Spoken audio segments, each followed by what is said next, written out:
welcome back to the U.S. Navy History Podcast. I am Dale, and I am joined by Krista. Hey, good day to you, Dale. How are you doing? I am doing pretty good. Happy Father's Day. Oh, yes. Happy Father's Day to you. That's right. We're dads. And when this comes out, and people will know how long the delay was between the delay is. Yeah. All right. So, World War One. Yes. And the Caucasus campaign. Oh, yeah. So we're going to talk about the Ottomans. So that should be interesting, huh? Yeah, I am curious about them. We haven't touched on them very much. All right, so shall we get underway? Yes, indeed.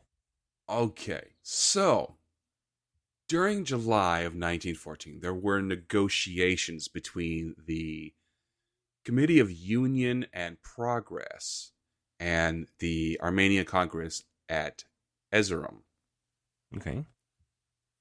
The public conclusion of this Congress was that it was conducted to peacefully advance Armenian demands by legitimate means. The CUP, which is what the Committee of Union and Progress is known as, CUP, regarded the Congress as the seabed in establishing the decisions of insurrection. Okay. A historian named Erickson, he came to the conclusion that after this meeting, the CUP was convinced on strong Armenian-Russian links, with detailed plans aimed at the detachment of the region from the Ottoman Empire. So on November 1st, the Bergman Offensive begins, and this is where the Russians crossed the frontier. They plan to capture a couple of cities that have a lot of dots above letters. The name. Oh, yeah. V's above a G. Oh, man. I wonder what sound that makes. I'm guessing je. Je? Probably. Well, I'm going to completely and utterly destroy these pronunciations. I have faith in you. I bet it'll be 90% right. You have a lot of faith. Yeah. And Cup Rockfoy. Better than I could have done.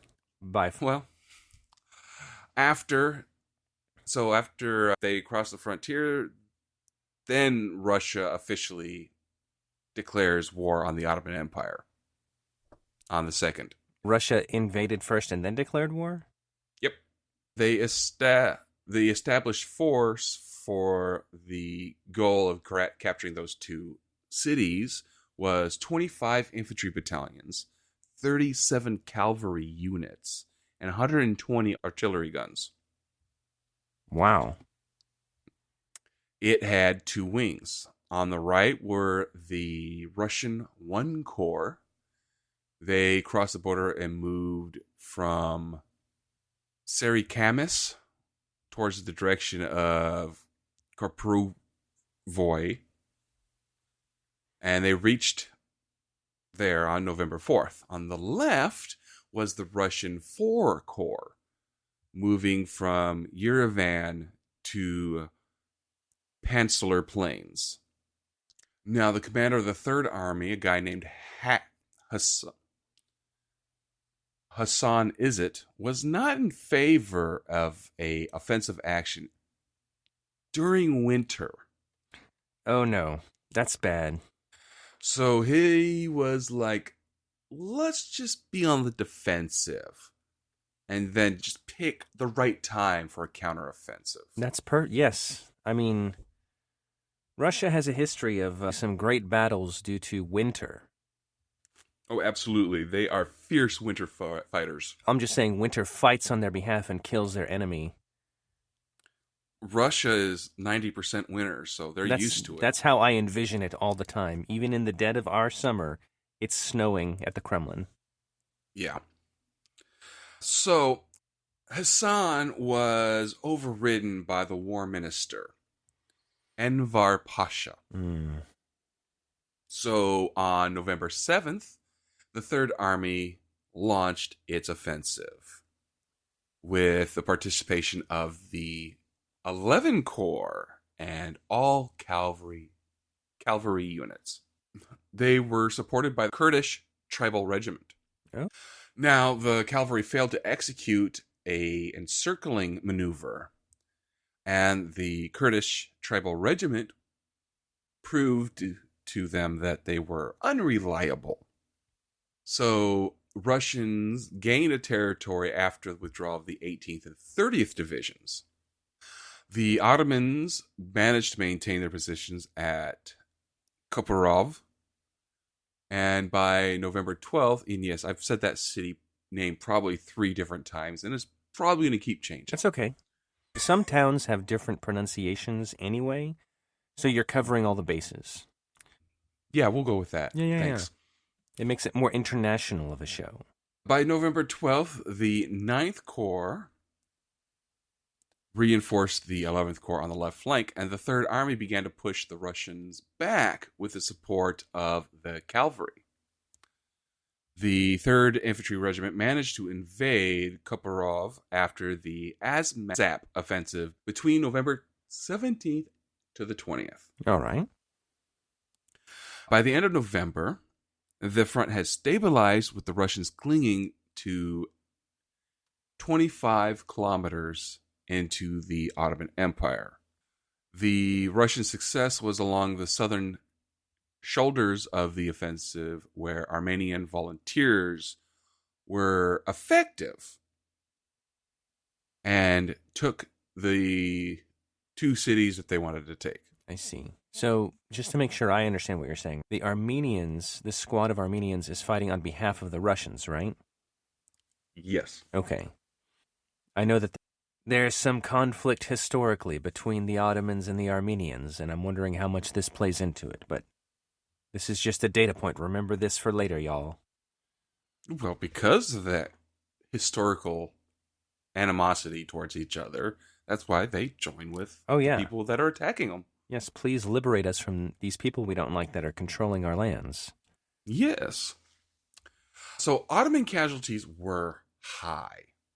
9,000 dead, 3,000 POWs. Whoa. And 2,800 deserted. So that's 14,800 casualties. Yeah. In like a week? A month. Okay. So during December, the leader of Russia, who was Tsar Nicholas II. Bingo! He visited the Caucasus region. Oh. The head of the Armenian Church, along with the president of the Armenian National Council of TIF. Gregor Well, no, it was Alexander Katsian. Oh, yes. That's that guy. Okay, I'm with you now. I was thinking of the other council. Well, they received a communication from Nicholas. Quote, "From all countries, Armenians are hurrying to enter the ranks of the glorious Russian army, with their blood to serve the victory of the Russian army. Let the Russian flag wave freely over the Dardanelles and the Bosphorus. Let your will with the peoples remaining under the Turkish yoke receive freedom." Okay. The peoples being Armenians. Yeah. "Let the Armenian people of Turkey, who have suffered from the faith of Christ, receive resurrection for a new, free life." He's a freedom fighter. That's great. This isn't about controlling more land at all. That's just a happy side effect. Yeah. It's like, oh, we'll get this land. It'll be free. So on December 15th of 1914, at the Battle of Ardahan, the city was captured. It was a operation commanded by a German. Really? Lieutenant Colonel Stange. His mission was to conduct highly visible operations to distract and pin Russian units. He was to operate in the Chork region. He was also materially assisted by the rebels, Adjars, who were in country. Okay.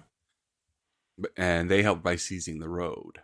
On December 22nd, at the Battle of Sarikamish, the Third Army received orders to advance towards Kars. In the face of the Third Army's advance, Governor Voronov planned to pull the Russian Caucasus army back to Kars. Okay. The commander ignored him. Oh, no. I mean, maybe with good reason. We'll see. He stayed to defend the Sarkamas. Okay. So that will bring us to 1915. On January 6th, the Third Army found itself under attack. What? So Pasha ordered a total retreat. On January 7th, the remaining forces began their march east towards Erzurum. So this resulted in the battle becoming a stunning defeat. And only 10% of the army managed to retreat back to its starting position. Oh, wow. 10%? The Armenian volunteer units were credited with a very large portion of the success. They challenged the Ottoman operations during the critical times, and this allowed the Russian Caucasus army to concentrate significant forces around that area to push the Ottomans back. I'm sure they had a lot of heart and really wanted this badly. I know the Ottomans had been in control of that area for centuries, and so this opportunity to liberate themselves would have been a huge morale boost. In February, General Yudenovich was given praise for his victory and was promoted to commander-in-chief of all Russian troops in the Caucasus. Whoa. The British and French allies asked Russia to relieve pressure on the Western Front. In return, Russia asked them to relieve pressure in the Caucasus by a naval attack. Okay. The resulting naval forces in the Black Sea gave the Russians some respite to allow them to replenish their forces. Also, the actions at the Battle of Gallipoli. Oh. It was aimed at capturing the Ottoman capital. This helped Russian forces on the Caucasus front. On February 12th, the commander of the Third Army, Pasha, he died of typhus. Oh. He was then replaced by Brigadier General Muhammad Kamil Pasha. So Pasha was replaced by Pasha. Oh. So we'll call him Kamil. And he faced the daunting task of putting the Ottoman army back together, because the guys in Istanbul were terrified of Russians advancing even deeper. So during March, everything pretty much was stable and static. Okay. The Third Army received new blood through reinforcements from the First and Second Armies, although they really only sent enough to create a division. That's not very much. It's not. The Battle of Gallipoli was pretty much draining every resource the Ottomans had. Yeah, that was considered a disaster on the Allied side, but I think because it drew so many Ottomans to defend their capital, and they were ultimately victorious, it still took an immense amount of manpower. So the Russians were holding the towns of Aleskert, Agri, and Daugavpils in the south. Military action really never escalated above small-scale skirmishes. just because, again, the Ottomans simply just did not have enough guys to secure, the East Anatolian region. So on April 20th, the resistance at the city of Van began. The Armenian defenders were protecting 30,000 residents, 15,000 refugees, with about 1,500 riflemen. Whoa. With only 300 rifles, 1,000 pistols, and antique weapons. Yeah. That's going to be the problem, I think, for most nations in this conflict, is just outmatched by older weapons. Well, especially if you're living in a country that is not developing weapons. Right. Not modernizing, putting that much money into next generation stuff takes a lot of investment. And I don't think the Ottomans, at least at this point, were doing that. So they were slowly kind of losing their power before this anyway. This really gets the ball rolling. Yeah, they were one of the many countries just buying surplus things off of everybody else. Right. While the people that they were buying from were modernizing their own. Exactly. And that still happens today, right? Yeah. We see jets in conflict in other places that are maybe 2 generations back from American jets. It's like, oh, yeah, those are older, but that's what they have. And a lot of times they're using former American jets. Mm-hmm. All right. So this, best way to describe it, it was a siege. Okay. This lasted more than 3 weeks until General Yudenich came to rescue them. He began an offensive on May 6th into Ottoman territory. One wing of this offensive headed towards Lake Van to relieve the Armenian residents of the Van resistance. A brigade of Baikal Cossacks under a General Trukhin, and also some Armenian volunteers. They headed towards Van. On May 21st, the general arrived at the city. And he was given the keys to the city and the citadel. Oh, wow. I wonder if it was the same set of keys or if it was different keys. More than likely, they were just ceremonial. Okay, so it was probably just one big key. All right. Got to have that on hand in case there's an invading army coming your way. Yeah, I could just see him. Okay, so this one's to the storage locker. This one's to the fridge. Right. But the general, he confirmed the Armenian provisional government in the office in the city of Van with a guy named Aram Manukan as the governor. From there, fighting shifted further west for the rest of the summer. So on April 24th, the Minister of the Interior named Mahmed Talat, he passed the Order of April 24th, which has a different name to the Armenians. Do you know what that name is? I do not. Red Sunday. Oh.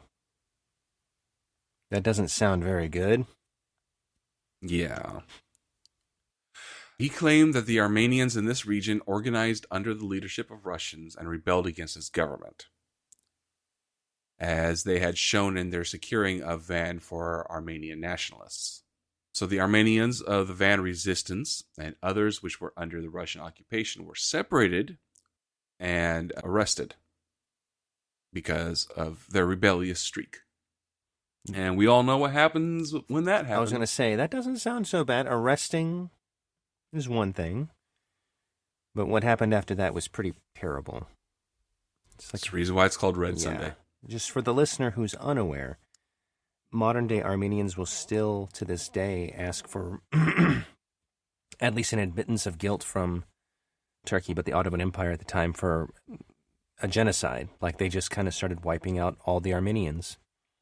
So on May 6th, the Russian advance began through the Tortum Valley towards Erzurum. The Ottoman 29th and 30th divisions managed to stop them. The Ottoman 10 Corps counterattacked the Russian forces, but on the southern part of this advance, the Ottoman forces were not as successful as they have been in the north. On May 11th, the town of Malazgirt fell, and on May 17th, Russian forces entered the town of Van. Ottoman forces continued to be pushed back. Supply lines were being cut as the Armenian rebellions were causing additional difficulties behind the Ottoman lines. The southern region of Lake Van was extremely vulnerable. The Turks had to defend a line of more than 600 kilometers with only 50,000 men and 130 pieces of artillery. This sounds pretty rough. I typically don't root for the Ottoman Empire just because they're part of the Central Powers in this conflict. But yeah, both sides just seem like they're having a difficult time of it. And war is, by definition, it's a hard situation. But yeah, this just seems like a slog from both sides. Yeah. So to put it into a little bit more perspective, that's about 372.8 miles. Whoa. Yeah. So that's about 130 men for 1 mile. Not a lot. So, I mean, clearly they're outnumbered by the Russians. Also, the region is very mountainous, so it makes it even more difficult to defend and attack. Oh, yeah. On May 27th, during the Russian offensive, the interior minister ordered a forced deportation of all Armenians out of the region under the Tekshir law, and they sent them to Syria and Mosul. This forced relocation resulted in between 600,000 and 1.8 million civilian deaths. Yeesh. This was referred to as the Armenian genocide. I see. Yeah, forced relocation doesn't usually go well. No. By June 13th, Russian units were back to where they had begun. Oh. Finally. So on the 19th, the Russians launched another offensive. This time they went northwest to Lake Van.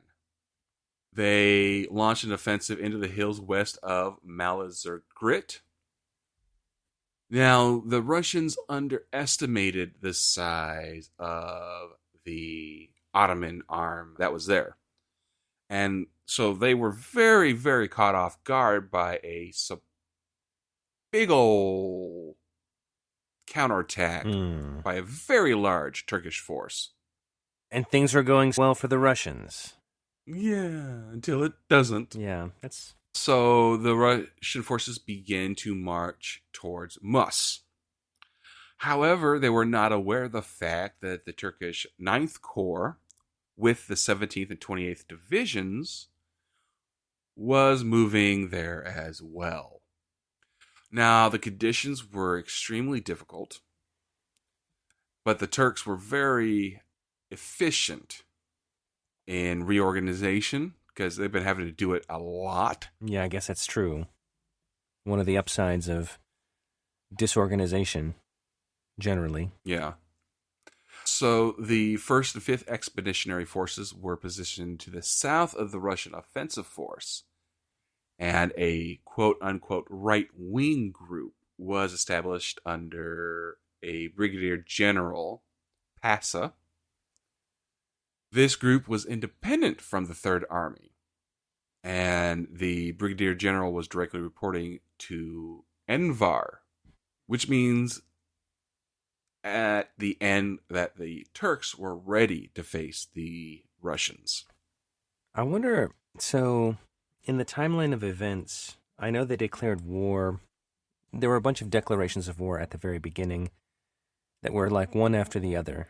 And I think this is like the Ottomans declared war, but I don't know if they mobilized quite as well. And this may be the first like true positive effort that they have in the war so far, I think, Mm. outside of Gallipoli. Yeah, that organization goes a long way. It does. It really does. So in September, there was some Russian command movements, and Yudenich, he was promoted to being supreme commander of the Russian Caucasus army, replacing Grand Duke Nicholas. Duke Nicholas was put in charge of all Russian forces in the Caucasus. Now, this is a trend we don't see as often, I don't think, but to have the aristocratic or the aristocrats of the time be in charge automatically of large military groups, that does not usually seem to go well. You know what I mean? I think that was kind Mm. of something during the Napoleonic Wars that was of automatic esteem. It's like, oh, well, they're the Duke of this. So obviously they're leading this cavalry group or regiment or whatever. You could have some tactics, but not suffer too many losses. But I think this is the conflict that really shows that does not work anymore. Right, which is why he was taken away from being the supreme commander and given a quote unquote promotion to get him out of there. Right. So, October started the quietness till the end of the year. Okay.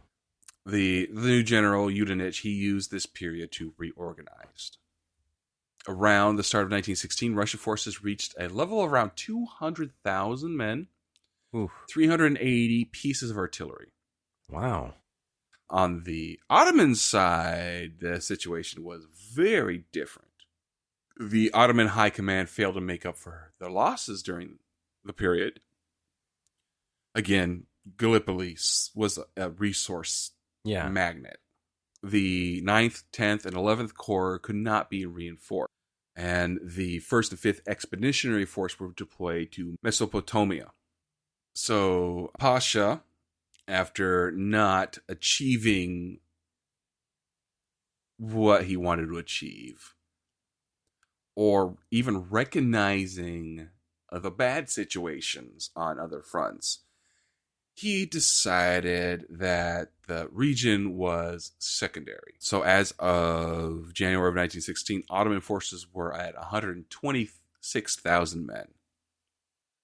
Only about 50,539 being combat ready.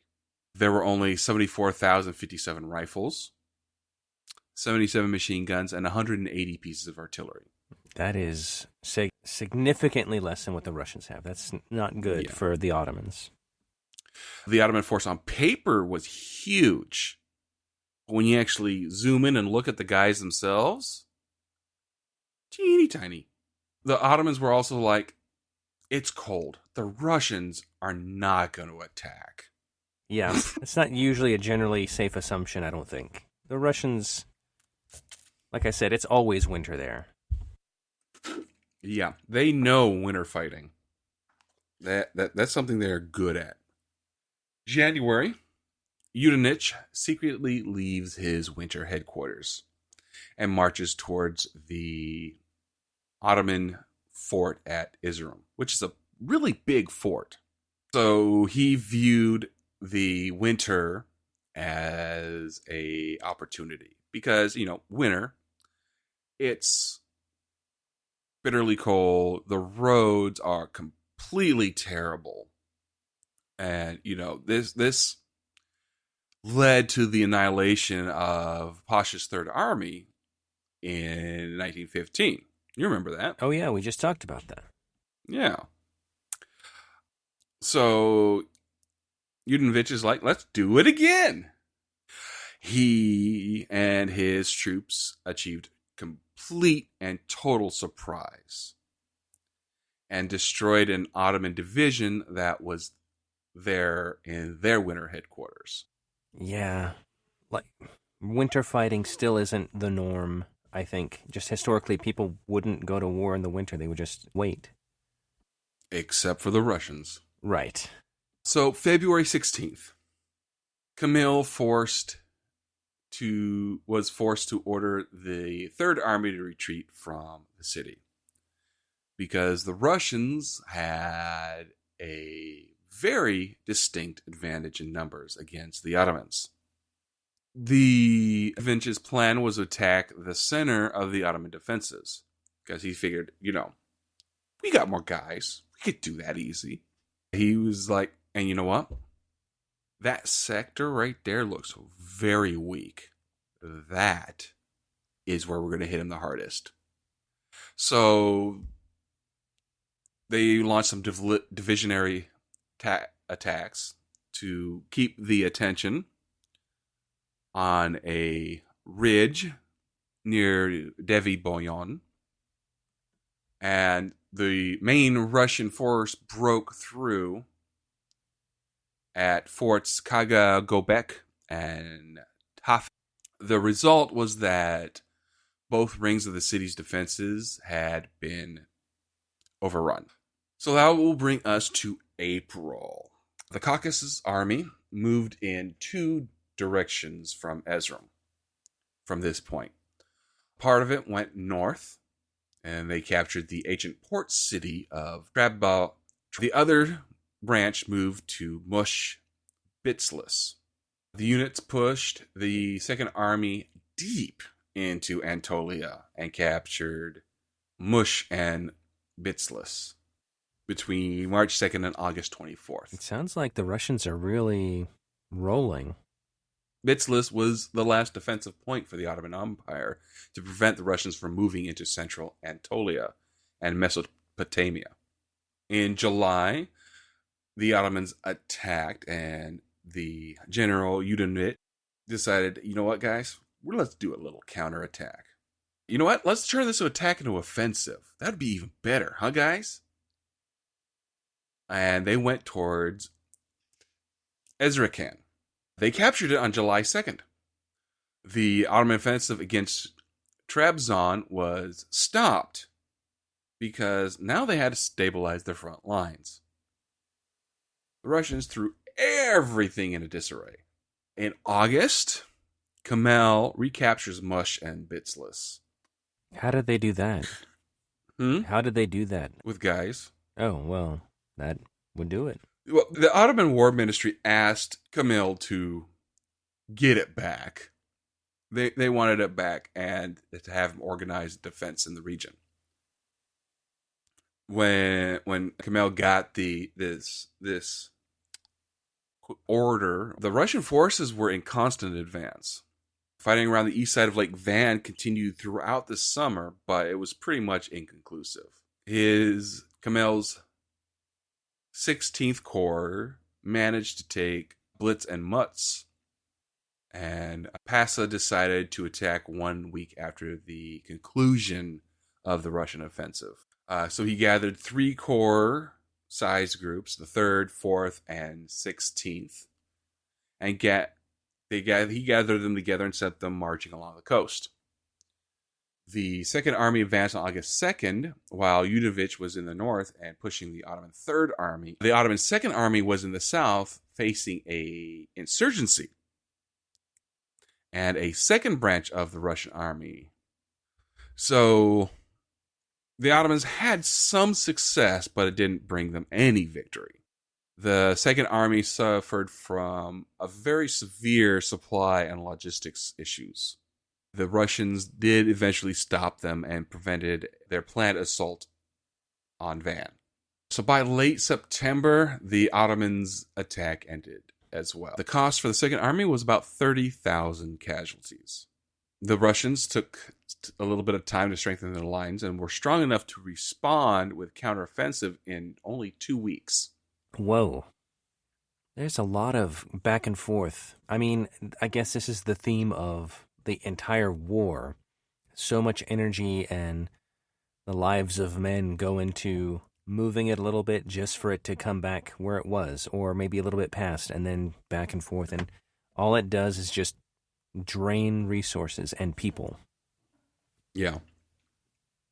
So the rest of 1916 was spent by the Turks reorganizing and making operational changes. Fortunately for the Ottoman commanders, the Russians were quiet during this period. The winter was extremely, extremely, if you didn't hear me before, extremely harsh, even for the Russians, and it made fighting nearly impossible. So next time we're going to get into 1917. Ooh, Yeah, this was only 2 years so far. that's nuts. And it's by the mountains, right? Yeah, So it's mountain winter. it's harsh. Oh, yeah. So we're going to end the episode by honoring one of our fallen angels with the help of HeroCards.eu. And today we're going to honor Lance Corporal Clement B. Johnston. His hometown was Pittsburgh, Pennsylvania. He served with the U.S. Marine Corps, 1st Marine Division, 1st Recon Battalion, D Company. He received the Navy Cross and Purple Heart. His date of sacrifice was April 28th, 1966.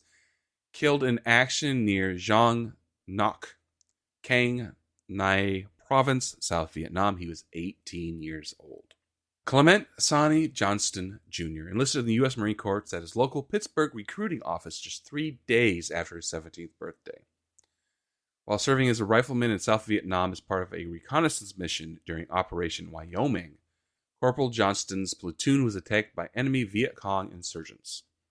Johnston was awarded the Navy Cross for his fast action and bravery in sacrificing his own life to save others. His Navy Cross citation reads, "The President of the United States takes pride in presenting the Navy Cross posthumously to Clement B. Johnston, Jr. 2116397. Lance Corporal, U.S. Marine Corps, for extraordinary heroism as a member of a reconnaissance platoon, Company D, 1st Reconnaissance Battalion, 1st Marine Division, reinforced. Fleet Marine Force in action against enemy Viet Cong forces in the vicinity of Giang Ngoc Village in Quang Nai Province, Republic of Vietnam, on 28 April 1966. Corporal Johnston, a fellow Marine and a Navy corpsman, were occupying a position when an undetermined number of insurgents quietly approached their location and threw 2 hand grenades into their midst. Corporal Johnston saw one of the grenades and leaped at his companions, knocking them to the ground and shielding them from the blast of the grenade. In doing so, he absorbed the terrific force of the explosion and saved his friends from major injuries and possible loss to life. Corporal Johnston's courageous action and selfless devotion to duty upheld the highest traditions of the Marine Corps and the United States Naval Service. He gallantly gave his life in the cause of freedom. Corporal Johnston is honored at the Vietnam Veterans Memorial in Washington, D.C., Panel 07E, Line 5. Lance Corporal Clement B. Johnston, we thank you. Thank you. All right. Get us out of here. All right, Dale. Thank you very much for listening, guys. This is an interesting part of the history of the world, and we're glad that you want to learn about it with us. And if you hear something that particularly strikes your fancy and you want to talk about that or send us a note about it, it's like, oh, yeah, I had family in that region, or, yeah, this is some more context of the Armenian genocide. We would love to hear from you. There's a couple of ways you can do that. Number one, you can email us. The email address is usnavyhistorypodcast@gmail.com. We are also on X/Twitter or X-Twitter or just Twitter or just, you know what I mean? That one. Handle that you can find us at is USNHistoryPod. And yeah, tweet at us or message at us, whatever they call it nowadays. You can do that. Finally, we have a Discord, and that can be found in the show notes. So if you want to jump into a Discord server and talk with a bunch of other people that are in this community, and us, we're there too, jump in. And as always, please rate and review. Let us know what you think about it, and hopefully you'll like it. Come back, tell a friend, tell a family member, tell a coworker, and thank you again. And with that, we're going to wish you guys fair winds and following seas. Goodbye. Bye.